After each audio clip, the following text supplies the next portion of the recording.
Well, as you can see, I've put it all back. Just kidding. Let's see if I can turn this off. Can I turn this off? There's the reality behind me. Still packing, still putting things away. But I missed this view, and I thought maybe you would have too. So is that weird? So we yesterday went and we got a storage unit, and I put up a bunch of industrial shelves that I've had. I had them in the garage forever when we first moved in, and then we decided we wanted to be able to park her car in there. Ultimately, I was going to try to park both vehicles in the garage, and so that's a novel concept. And so we started clearing out space. Never quite got to the point where we could park both vehicles in there. We started the whole process of selling a bunch of stuff and getting prepared for a move, put the house on the market and all that. And it just overrode that. So we haven't parked her car in there for a long while now. But I had taken those shelves down and I had put them in the attic because, as far as I knew at the time, we were going to continue to live in the house for years. And so yesterday I had to climb up and lower everything down a bit at a time. It was a real pain. Lots of pinched fingers and scrapes and strained muscles. And then we went to the storage unit, and I had to build all those shelving units. And that didn't take quite as long as you might think. I mean, a couple hours, and I had it all done. And it looks cool. I actually took a photo on my way out, and it looks really good. I'm impressed. Of course, it's empty. There's just the shelves in there right now. So soon, probably starting today, we'll start carting crates over, and then we'll fill that place up. And we'll have space in there to bring furniture when we're ready to do that. And it's suddenly becoming very real. And I have mixed feelings. It's good that we are getting all this done. It's hopefully going to lead to some opportunities. We don't know yet what those opportunities might be.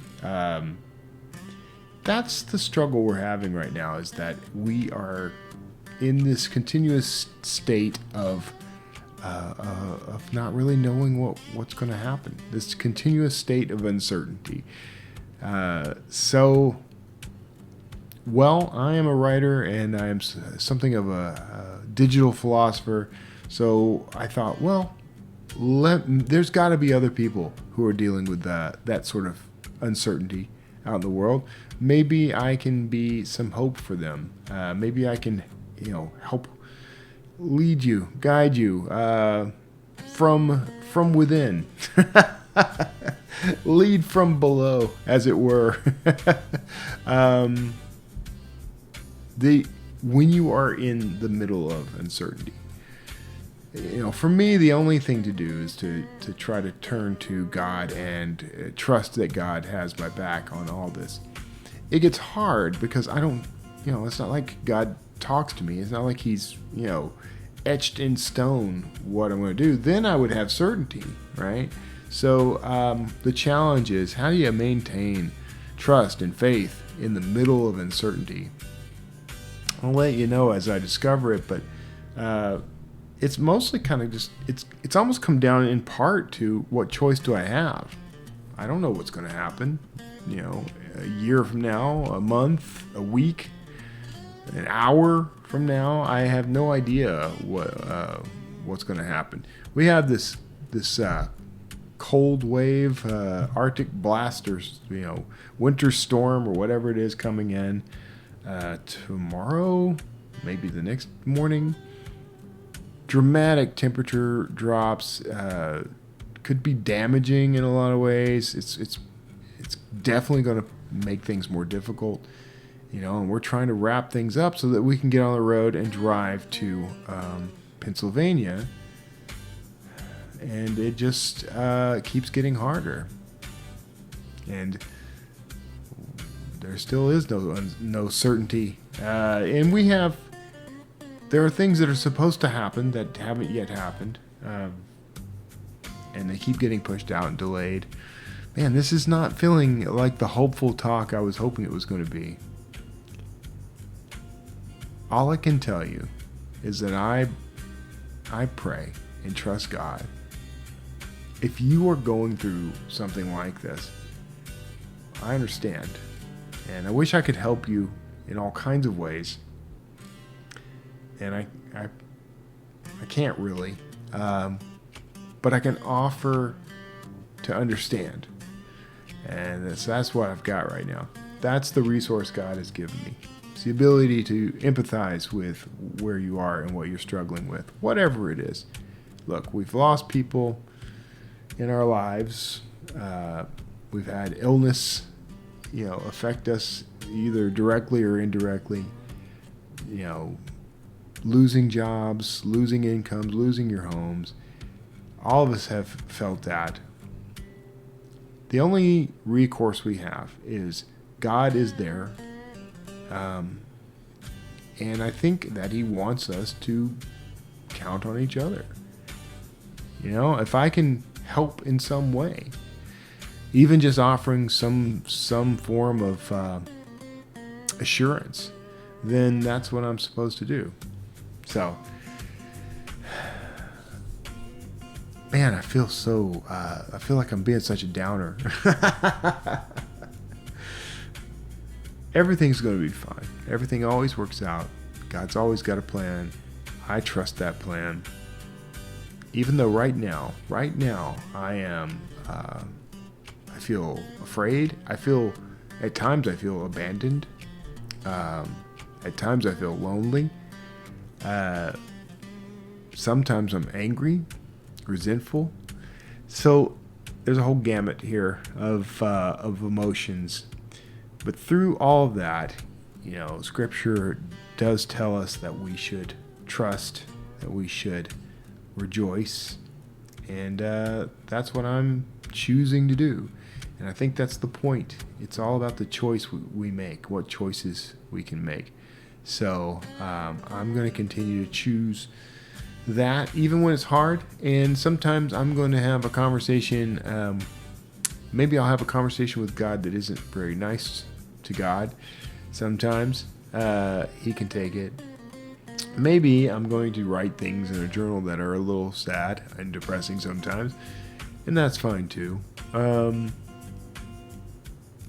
I know things will be good. And I know good is coming. It's not always, it's cold comfort sometimes to say, if not in this life, then the next. But I do think that this life is meant to prepare us for something greater, something beyond the limitations of this world. It's a challenge. It's hard. I sometimes feel like I'm alone in it, but I'm not. I've got a wonderful wife. I've got her family and my family. It's all my family. There's a lot that is hard to face about each day. And there's going to come a time when something about this world overwhelms me. It takes me out of the picture. But I want to go out knowing that I did my very best with what I was given. And I faced responsibility for the things I created in my own life, because my choices brought me here. No one's punishing me. It's just consequences of all the decisions and choices I've made.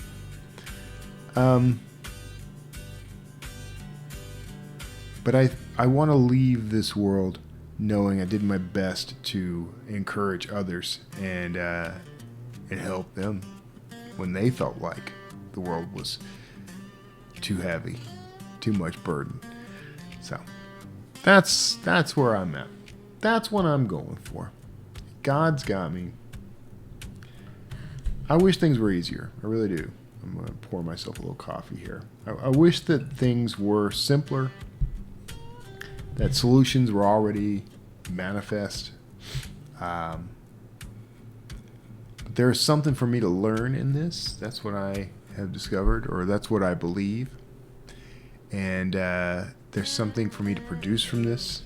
It would be a tremendous waste. It would be a tremendous negligence on my part if I didn't take what I'm experiencing and use it for something.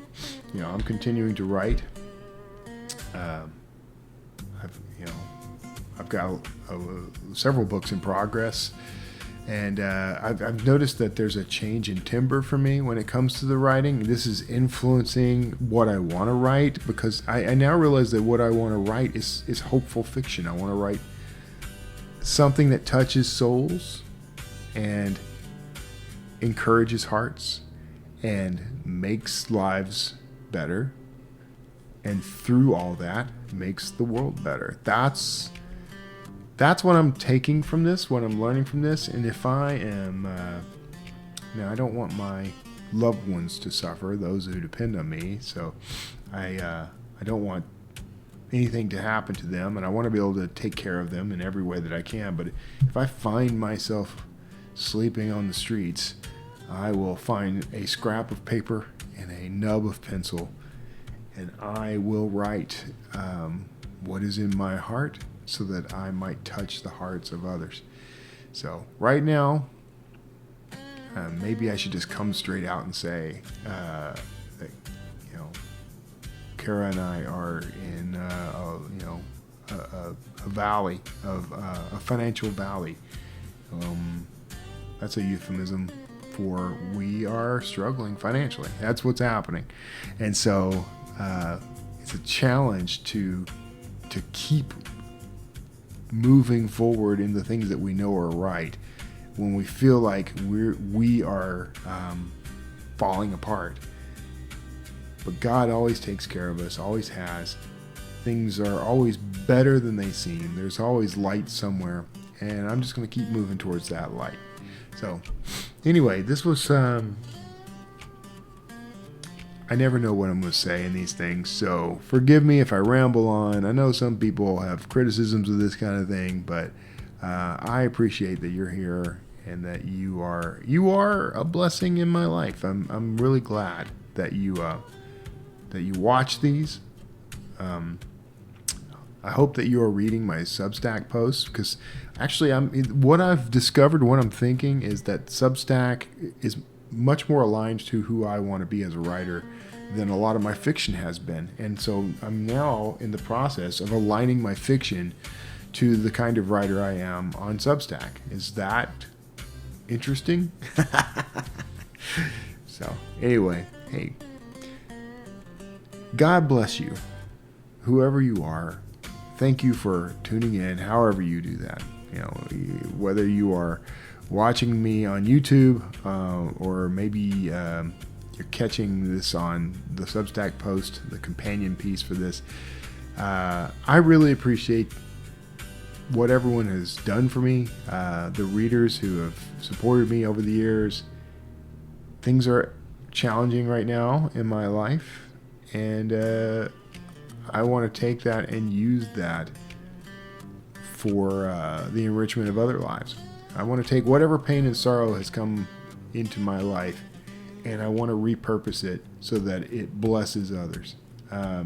That's the goal of my life, the purpose of my fiction, and the purpose of my pain. If I'm going to suffer, let's use that as material to build something. So, that said, rejoice. Be blessed. I know some of you are not Christians, and I get why sometimes. But Christ is the center of my life, or I at least want him to be. God, my Father, is the point of my existence. Should be. And if he's not, I really want to work hard to make that so. But regardless, I'm really glad that you're here. And I pray for your joy. I pray for your care, your safety. I pray that you are surrounded in love. If you are being impacted by these winter storms, I pray that you stay warm and cozy for the next several days. Thank you for being a blessing in my life. And I'm going to wrap up. Make sure you like, share, subscribe. Pop on over to my Substack at kevintumlinson.substack.com and share this with people and leave comments. Tell our algorithmic masters that we are engaged with each other. God bless you. I'll see you next time.